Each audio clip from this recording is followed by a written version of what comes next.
Good morning and welcome back. A pretty cloudy start to our Monday. Not likely to see too much of our sunrise today here in Fargo. That sunrise at 6:32, but we're pretty overcast. 62 degrees at this time. Wind out of the east-northeast, 7 miles per hour. Currently in Moorhead, 61 degrees. Grand Forks, 58. A little cooler after some rain showers this morning. Some much-needed rain showers in parts of the Northern Valley. 58 with winds out of the north-northeast at 7 miles per hour. Temperatures are coolest up across the north in general. 56 in Devil's Lake. 54 in Langdon, 57 in Thief River, Roseau, and in Hallock, with a few more low 60s down across the Southern Valley. Here's a look at the rain showers that are moving through. 12 100ths measured overnight at the Grand Forks National Weather Service office. Now mostly dry in town in Grand Forks. More rain just to the north, stretching from Rowlett County through Towner, Cavalier, Pembina, Kittson, Roseau counties, all the way into Thief River, Lake of the Woods County. Thief River Falls kind of on that southern edge of the rain, more beneficial where you see some of the darker greens. So again, much needed rainfall.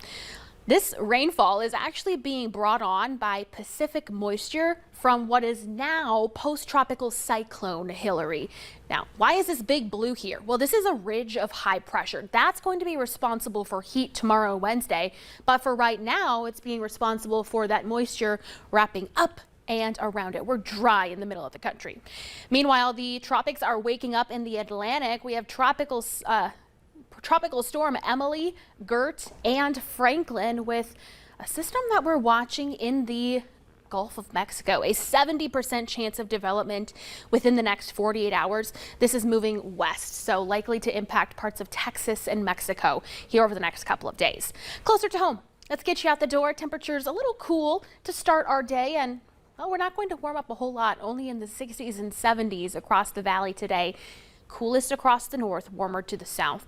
Let's walk you through your hour-by-hour forecast. So showers continue through this morning, tapering off around the lunchtime hour as that high pressure starts to build in and brings us some drier air. So here's lunchtime. 50s to low 60s north, upper 60s to low 70s to the south. Fairly cloudy across the board. We're looking at just a couple peaks of sunshine through the afternoon and only warming up again into the 60s and 70s.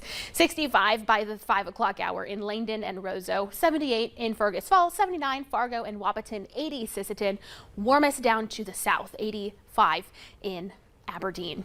Temperatures tomorrow and Wednesday, again, warming up into the 90s. It's going to be humid as well. So hot, humid conditions. If you have any yard work planned, some folks, that's their thing.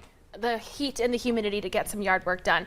But it might be a little dangerous because our heat index values, Ashlyn, on Tuesday and Wednesday, especially in the Southern Valley, is going to be pushing 95 to 100 degrees. So I got to take precautions if you plan to do yard work over the next couple of days. But the good news, it is looking dry after this morning. Yeah, it's dry temperature-wise, but we're going to be soaking through our shirts if we're outside. I mean, that humidity is really no joke with these kind of temperatures, huh? It's not, no, and it can be dangerous. So it's a good reminder just ahead of the next couple days to stay hydrated and take precautions. Yeah, definitely a lot to be mindful of as we make our way through the week. Thank you so much for the updates this morning.